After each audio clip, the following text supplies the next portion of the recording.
What's up, Internet?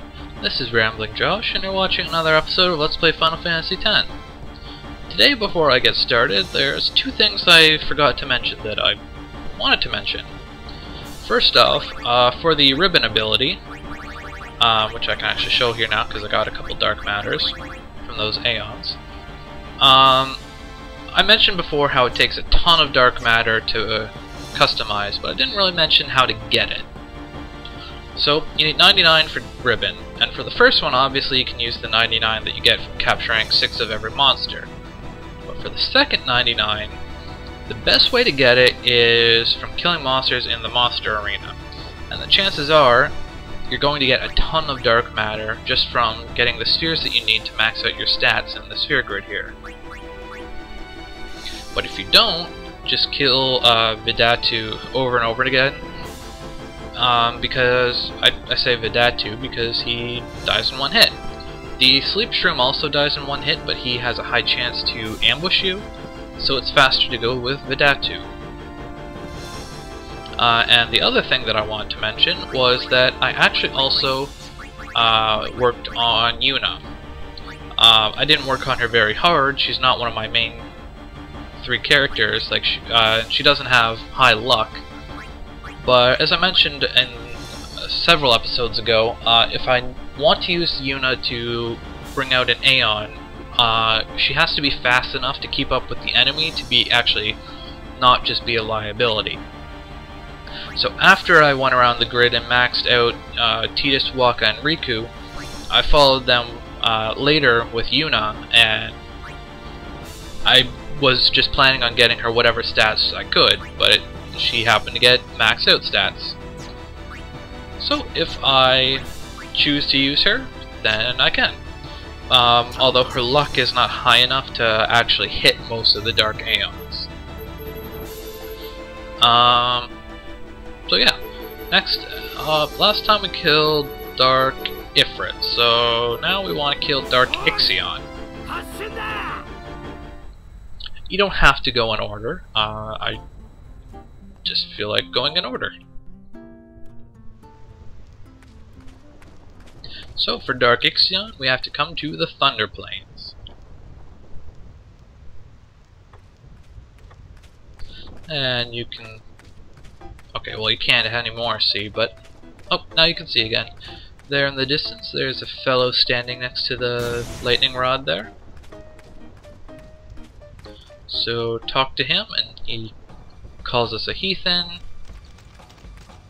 and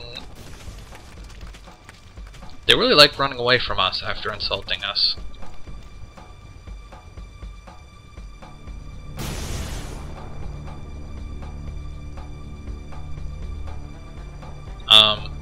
Okay.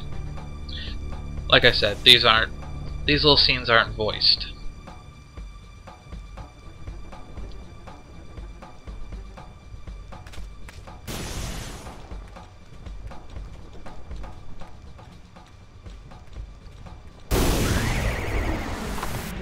Hey look, a unicorn.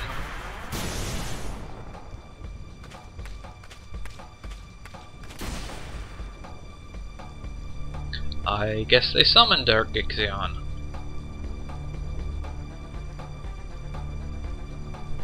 It's a trap! The soldier dude was just luring us towards them.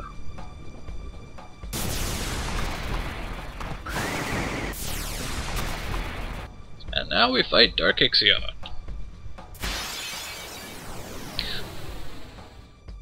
Now, funnily enough, against this Dark Aeon, evasion is actually really useful. He will try and counterattack every attack you do, but if you have maxed out evasion, then chances are he's not actually going to hit you.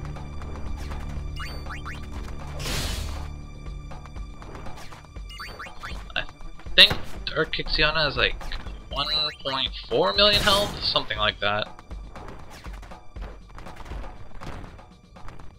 And on his turns, he will use Thundaja, which is a non-elemental magic attack. So his overdrive meter is now full, so I want to watch that carefully.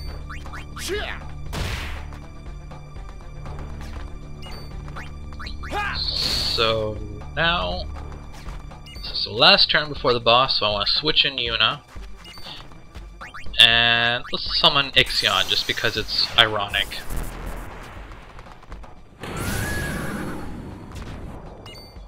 And just use whatever. That only, whoa, what? That was enough damage to kill it? That was only 9,999. That wasn't even break damage limit. Normally Ixion would break the damage limit, but you need to get, I think it's Lulu's ultimate weapon unlocked, and I didn't do that in this version of the game. I don't particularly care about breaking damage limit with Ixion. I'm more concerned with using the Aeons to soak up damage. So we killed the summoner dude, now we just have to kill the summoner kid. But first we have to find him, which is kind of weird. Basically, there's these big thunder strikes periodically, and wherever the thunder strikes, you find Dark Aeons. Now this fight is a little bit different now. Oh, whoops. I didn't mean to do that.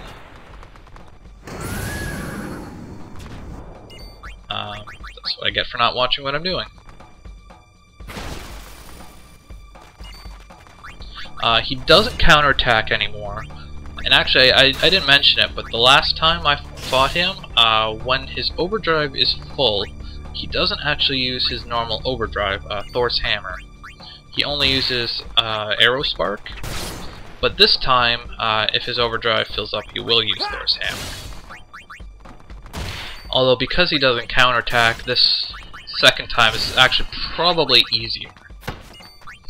Not that either of them are particularly hard.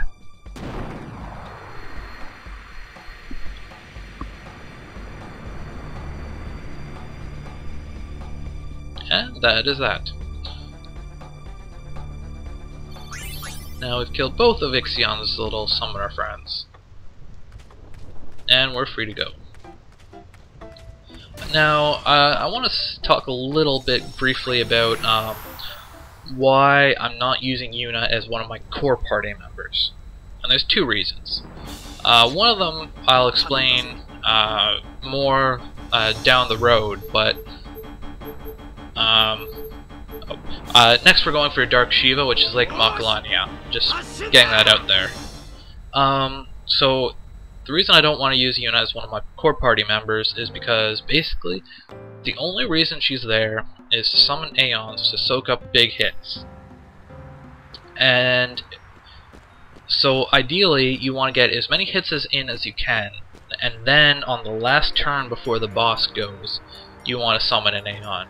But if Yuna is in your active party, she goes whenever her turn comes up. But if she's not in your active party, whoever happens to go before the boss can then switch in for Yuna, so you're guaranteed that she's going to be the turn before the boss, and basically that you're not wasting any turns.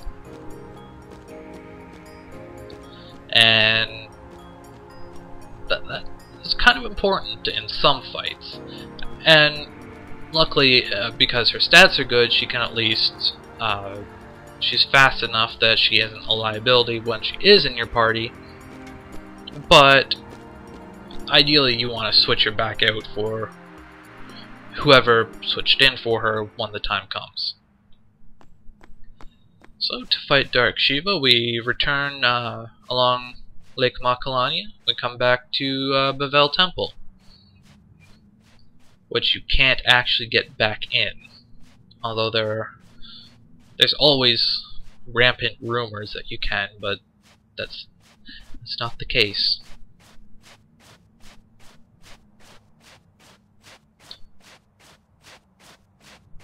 So we arrive, and there's a odd Guado fellow waiting for us.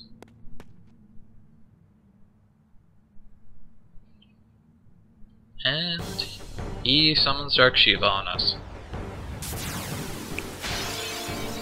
Now, how hard Dark Shiva is depends almost entirely on your luck stat.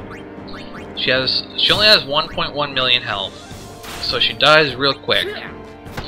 But if you don't have high luck, even if you have maxed agility, she's going to dodge you a lot. And of course, when you dodge, when an Aeon dodges, their overdrive goes up a whole lot. Oh, jeez, I almost screwed that up. I gotta switch out Yuna now, and once again, because it's ironic, let's summon Shiva. So we saw Dark Shiva attack. She can also use Heavenly Strike, which I believe functions as an instant death attack when she uses it.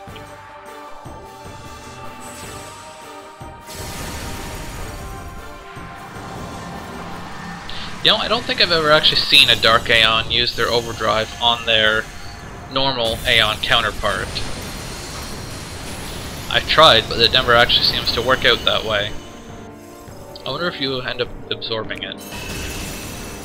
Apparently not. I guess it's probably bleh. I guess it's probably technically considered non-elemental. I guess it would have to, otherwise you could just put on like Ice Eater equipment and it would be no problem. So, because I've got a decent luck stat, that ended up being pretty easy.